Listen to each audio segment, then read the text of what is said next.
into the jumped into the fray, as well as me. I think I actually ended up getting into Childish about 2010, 2009. Freak!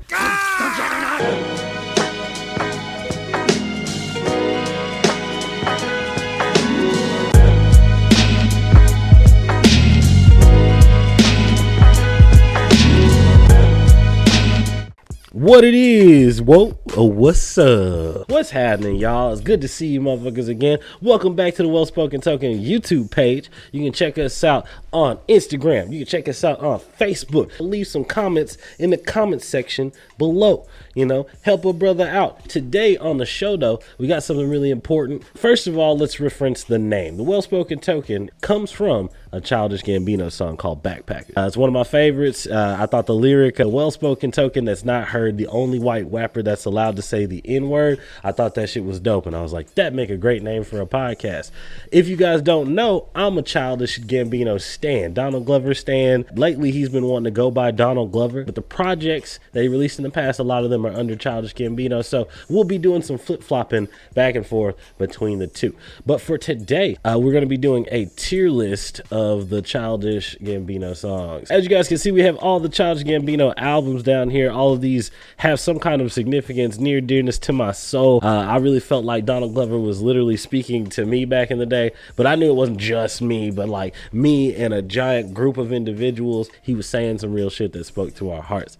So today, I thought, what better way to get with you guys and kind of connect with you dudes than to talk about some of my favorite music and also kind of like tier out the albums. S tier, that'd be the best of the best, my favorite, just overall commercial success. Maybe we won't even go by commercial successes. We'll just go by my own opinions, because fuck the charts. E being the worst, and then you've got all your bread and butter bullshit in between. Let's go ahead and go down the list of the albums that we have. These are all of the mixtapes slash EPs slash albums. There are some things missing, just like little stuff that he's done with other artists, but I wanted to mainly work with his own original works here. So first on deck, we have Sick Boy. Is it really that bad that my clothes is tight? That I hydrate babes like Pedialyte? That I stay rock hard like a meteorite? Thought your homeboy here was an idiot, right? Well, you thought wrong. I got flavor. Sick Boy was made in 2008. It's one of his first mixtape that he put out.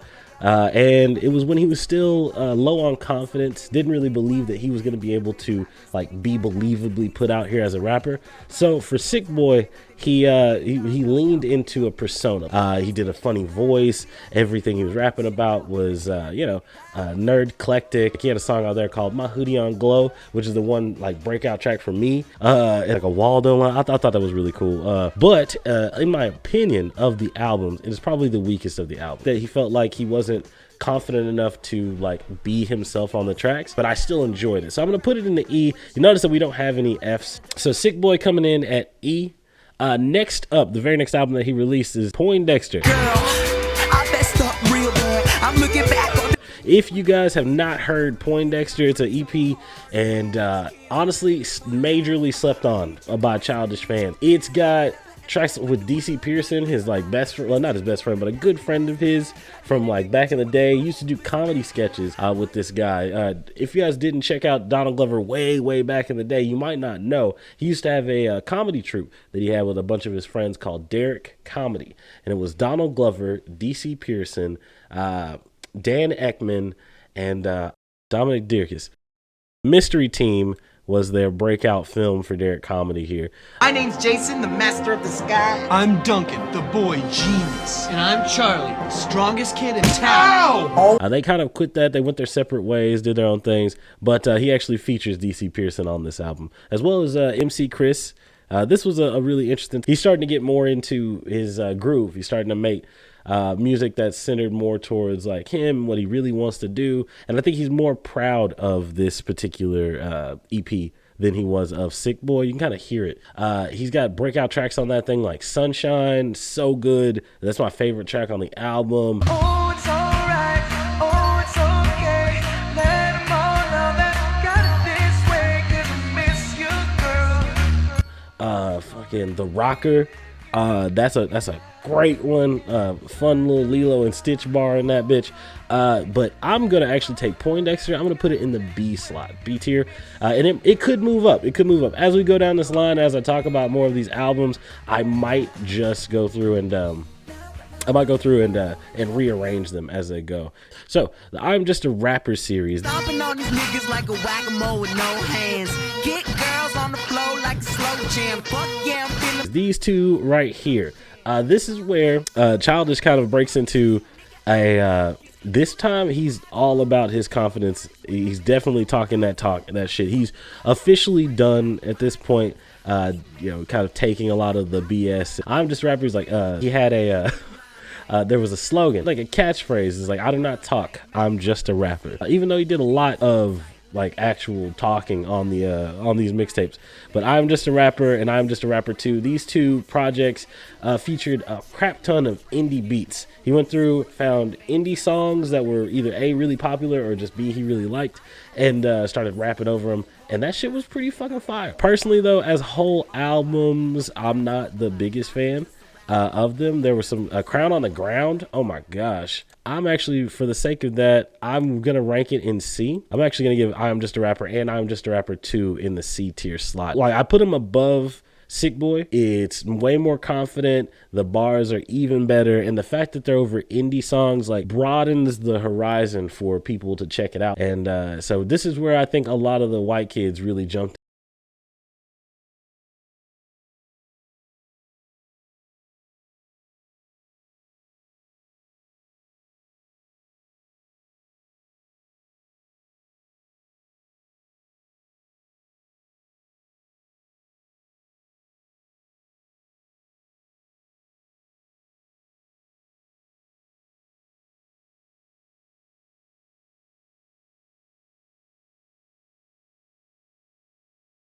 into the jumped into the fray, as well as me. I think I actually ended up getting into Childish about 2010, 2009.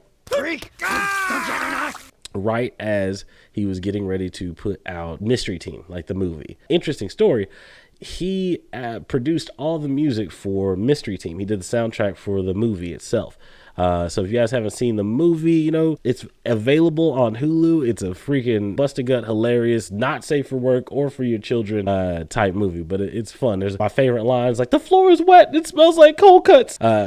In order to get it, you really gotta like watch the movie, but check it out. So yeah, I'm Just a Rapper, and maybe we even differentiate these, because like I'll give I'm Just a Rapper 1. So moving on, after the I'm Just a Rapper series, Childish then decides it's time to put out his first big name album, really. Like, it's still like an EP, it's a mixtape, but Cul-de-sac, right? And that goes right into A tier.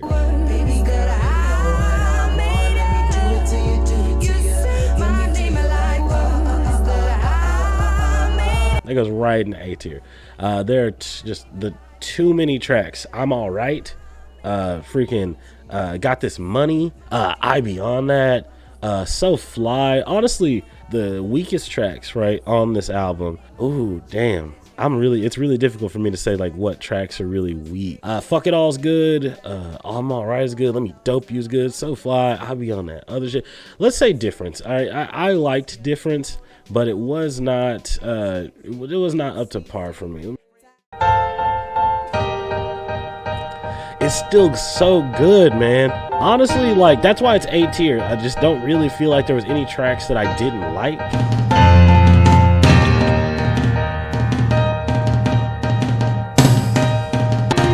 Yeah, see, I fuck like this whole like I was junior going into my senior year. I was just like, niggas wanna have some, all I want is to have it all. I say The Difference is probably the weakest track of them, and that's only because he is still using that like that strange inflection that he liked to put on his voice back in his other albums like Sick Boy and stuff. And I really enjoyed it when he decided it was time to just spit how he talks, and rather than like try to put on or code switch a bit for like the audience. So that was Cul-de-sac, fucking A+ album, mixtape, EP. After Cul-de-sac though, the next up in line is his first studio album release, and that'd be Camp.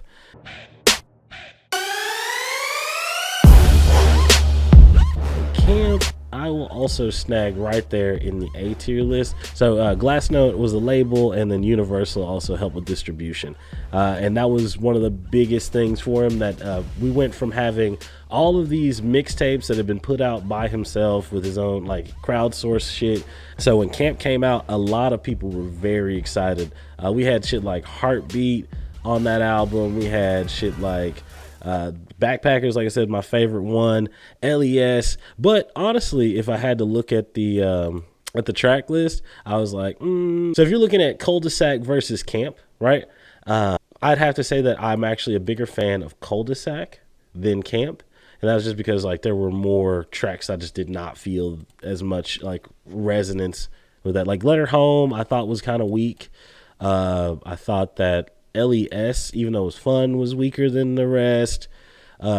Kids Keep Up was really good, but not nearly as good as something like All the Shine. And then That Power, and then he was also released a deluxe edition to that there too. So Camp does have probably the most extensive track list of them all. Immediately after Camp, though, we needed Donald to be able to be like out there and show that show the masses that no more funny voices, just all fucking Donald, straight up Childish Gambino. We release, well, not we, but he releases Royalty. Who the fuck Gambino? This nigga on your teeth. Royalty is what I call the cosign album. The reason I call it the cosign album is because this one in particular had the most features, and I'm talking about like features from larger named individuals, larger name rappers. Everybody that ended up on the track or on the albums had some type of hip hop significance, right? When Childish was going on tour at the time, like he was on tour during, he was actually touring Camp. He's still touring the Camp album, but he had also been working on the Royalty mixtape. So with the Royalty mixtape there, he reached out to so many people like Nipsey Hussle, Schoolboy Q, Absol. Absol and Schoolboy Q were actually on the tour with him as well. So when you got a chance to look at something like Unnecessary, which is still my favorite track on the album, R.I.P. featuring Bun B. Bun B's on the album, the RZA, Ghostface Killer. He's got 2 Wu-Tang members, and you know his name was from a Wu-Tang generator. So as a stan, like when you know these little facts, these little factoids, this album or this mixtape was like dumb hype for the rest of us here. Danny Brown was also on the tour with him, Schoolboy and Absol. This is also like a debut for me with Chance the Rapper. This is the first time I ever heard Chance the Rapper rap on They Don't Like Me. Honestly, there's just so much I could say about this album, really. And for me, it was such an accomplishment. It was so much fun. Like Tina fucking Fey. I'm talking like Baby Mama Tina Fey. I'm talking fucking Sisters Tina Fey. 30 Rock Tina Fey is on his album. Like that was all sorts of flex, just big flex on Royalty album. And it was I think it was even time for him to flex his persona, right? No more funny voice. Now we're not just Don Glover, we're fucking D Money. Just leaning very much into showing people is like, hey, look, I am not just this token kid for all of you guys to like, this token man at this point for people to kind of enjoy, and it's for white kids and shit like that.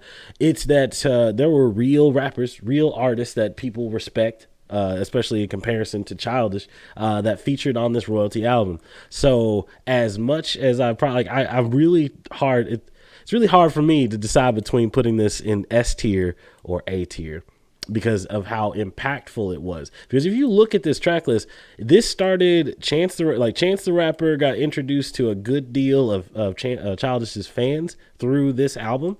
It made like Chance's career like blow up and pop, because he was also on tour with Donald this time frame after coming off of his 10-day suspension. I'm going to stick Royalty at S tier for now. Because of what it did for the for Childish, for what it did in terms of his brand, I'm gonna give that up there. After Royalty, though,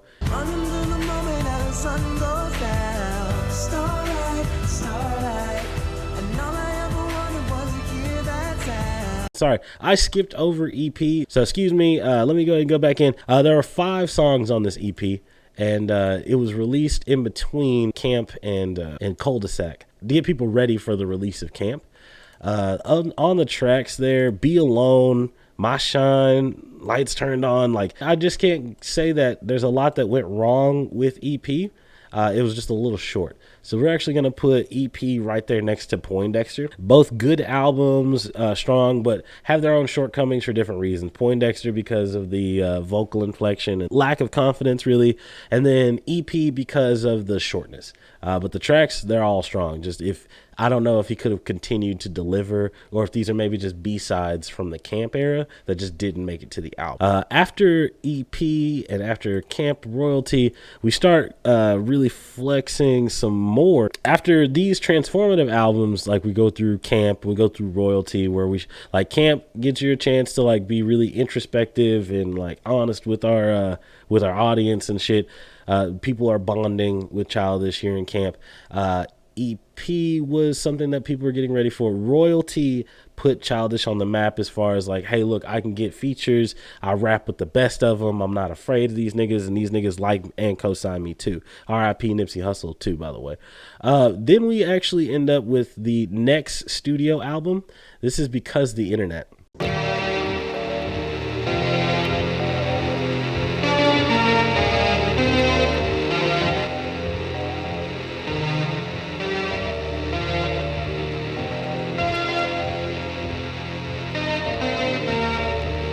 Now, Because the Internet drops, and let's go to the track list on Because the Internet. Yeah. Now, Because the Internet here is like for a single album with no deluxes, it is the longest of his albums. I was actually going to say that was Camp, but Camp released a deluxe version as well with more tracks to add to it. So whereas Because the Internet was a full 19 tracks, it's a very long album. It even has like an act shift. It's an album that was almost done like a play. Like there's an intermission in the middle with track 10. With like playing around before the party starts. So it was a masterpiece in a way, because it had so many elements of Childish's past, right? But also represented so much of what he was doing right then and there, right? Of the man that he was like, he had grown to be, where he had kind of he's shown and proven himself multiple times, time and time after again.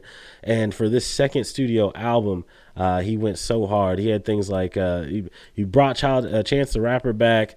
Azalea Banks was on the track. Jhené Aiko. This is the premiere of their duo-ship, where they were working together for a little bit. I probably have to say that I'm a bigger fan of the first half of the album. This extends from the library into 3005. And then the second half is the party through life, the biggest troll. My favorite track on that, though, is in the second half is Earth, the Oldest Computer. Because, oh my God, there's this breakdown portion, and it's just like boom, boom, boom, boom, boom, boom, boom, boom, boom, boom, boom. And as like nigga said, see, I don't want to see an era. No. Like this track, like it was 2013. I had been graduated from high school for a bit. I had damn near lost my first apartment. And so this album, going through and listening to the way like he was like, there's a depressive side of this album that discusses how like dealing with the fame and the people around him and like the acknowledgement that he's getting now versus all the hate and bullshit that he used to get back in the day. And how the computer generation, like Because the Internet had one of the coolest titles, because it was like, it's a quintessential answer for anything. Like anybody asks like a question, is like, it's because of the internet. It's like blaming video games or some shit for like bad behavior. It was like, why am I dealing with all this fake shit? Or like, why are people consistently trying to look down on me or some shit? And you can say because of the internet, just a little shit. I'll go ahead and say I'll put Because the Internet is also an S tier album. Even though for me personally, actually no, I'm gonna put Because the Internet in the A list, just because I have a whole section like of this album that I just don't necessarily fuck with, like No Exit, not as good for me. Death by Numbers, not super interested. Flight of the Navigator, Zealots of Stockholm, all of these things not as good for me. I didn't really start getting into the second half of the album until Earn. Pink Toes was good, and then he closes the album really well with these last 4 songs: Earn, Pink Toes, Earth, The Oldest Computer, and Life, The Biggest Troll. That, first of all, the last 2 tracks just juxtaposed beside each other are so fucking nice, like dope. Earth, The Oldest Computer, and Life, The Biggest Troll, so much fun. The first half of the album, though, has a lot of the energy for the album. The Worst Guys with Chance the Rapper, just fun shit to do. World Star, I've talked about that in a podcast just last week, how fucking hype of a track that is. It's literally a song that embodies the feeling of worldstarhiphop.com. Like, and the time in which people were like chucking up their phones, flicking it up and being like, World Star, anytime something crazy happened. You guys remember that shit? Like, if somebody got slumped out of nowhere, you just be like, World Star. It was a good time. It was a good time. Let's move on from Because of the Internet. We dropped Because of the Internet, and let's go on into the double pack here. Stone Mountain and Kawhi. I ain't no snitch, cops I don't trust them. I ain't no bitch, all I do is run them. Nigga, I was stunting, keep that shit 100. If it ain't about the money, then it's not up for discussion. If it ain't about progress, ain't about which if you were, it's kind of a mixed bag, because what it is that it's 2 halves of the same album mixtape. The first portion, which is Kawhi, right? This was released as an actual studio album, had such tracks as Sober. What else was on Kawhi? It was not my favorite, so I do not know the track list very well. That's why I'm going back through and looking for this hoe. Things like Sober, Pop Thieves, Retro, The Palisades. Yeah, it was just not. Oh, and this also had that Jaden Smith track on it. Jaden Smith featured on that particular one. This was same time during, like, Because of the Internet, Donald had this awakening, if you will, about coding and computers and shit, and Black royalty, talking about how Jaden Smith was like his generation of people were like royalty amongst blacks, amongst the internet. Like, he just got the culture, the internet culture thing sewn up, and he was really kind of like trying to spend time around this kid and kind of help as like an artist and as a man. So Kawhi, I was not as a big of a fan, so I'm actually going to put that as a C. But its counterpart, Stone Mountain, that shit was fucking fly. Stone Mountain is a Gangsta Grillz mixtape for Childish Gambino. You guys don't know about Gangsta Grillz. Gangsta Grizzles. Gangsta Grillz mixtapes are prolific in hip hop. DJ Drama would go to different artists, right? And he would present them with the opportunity to do a Gangsta Grillz mixtape. And these things were the shit of legend. Lil Wayne has a Gangsta Grillz mixtape. So it's a huge deal for a rapper, especially one with such a checkered past as Childish, especially, considering that most people viewed him as white kid rap and shit like that. For him to get a cosign from DJ Drama and get his own Gangsta Grillz mixtape was, again, huge. It's a much longer project in comparison to Kawhi.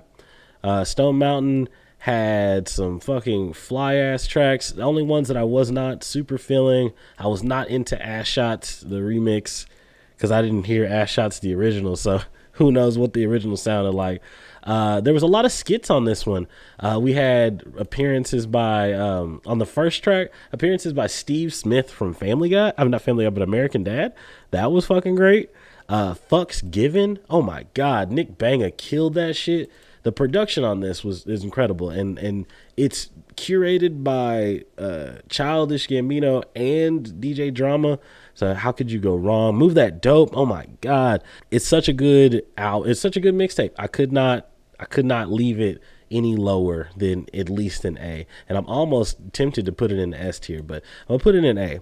So after that, we actually end up with the biggest culture shock / change for his music. We got Awaken My Love.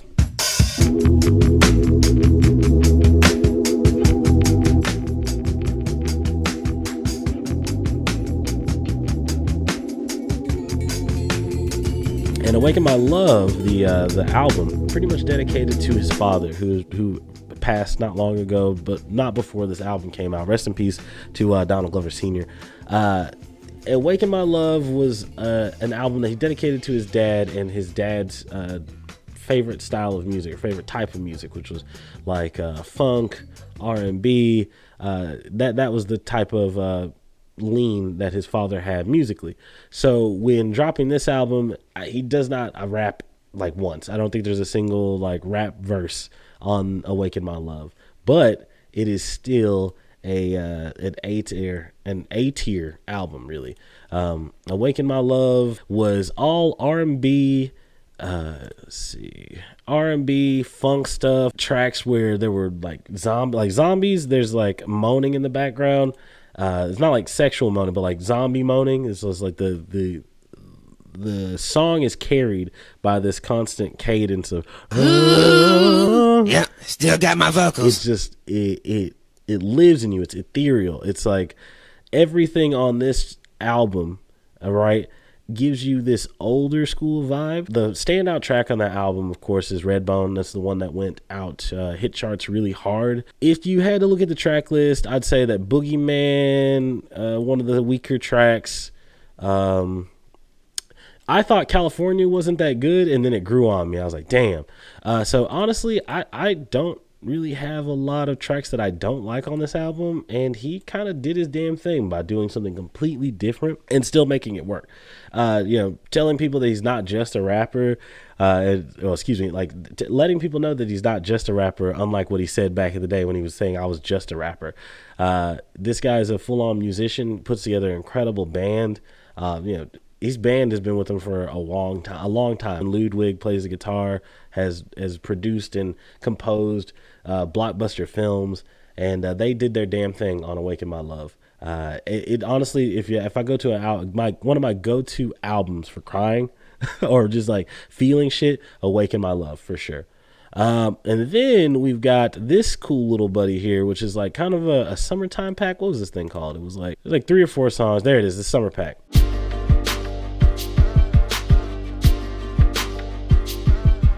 There it is. And it was literally just 2 songs. It was Summertime Magic and Feels Like Summer, which was a really good project to follow up from Awaken My Love, because we're back to like we've now mixed the two. Like we've now got all his old styling, and then with all of this musicality that he's developed and got from the Awaken My Love era, Summertime Magic, Feels Like Summer. Another but interesting fact about this is that Summertime Magic is a track that was actually featured on or in the movie Guava Island. If you guys haven't checked out Guava Island, it's on Amazon Prime. It's Donald Glover and Rihanna in the same damn movie playing love interest between each other. Really fun. There's a lot of great music, very island field, Caribbean style shit, and it's like a fantasy love story that's got like an island vibe. It was him on his island boy shit. But the 2-pack was really good. I'm going to put this here with probably next to EP. Right next to EP, because it's a shorter project. It does not give me everything I need. If he released a Guava Island soundtrack that included Summertime Magic and Feels Like Summer, then I would probably feel a little bit better. This is also Guava Island is where This Is America it came from. The original recording for it is done a little bit differently without all the ad libs and stuff, but it's all done in a warehouse. If you guys ever get a chance, check it out. That number 1 song had an original version that you could listen to on YouTube or in Guava Island the movie. Finally, for the tier list, we've got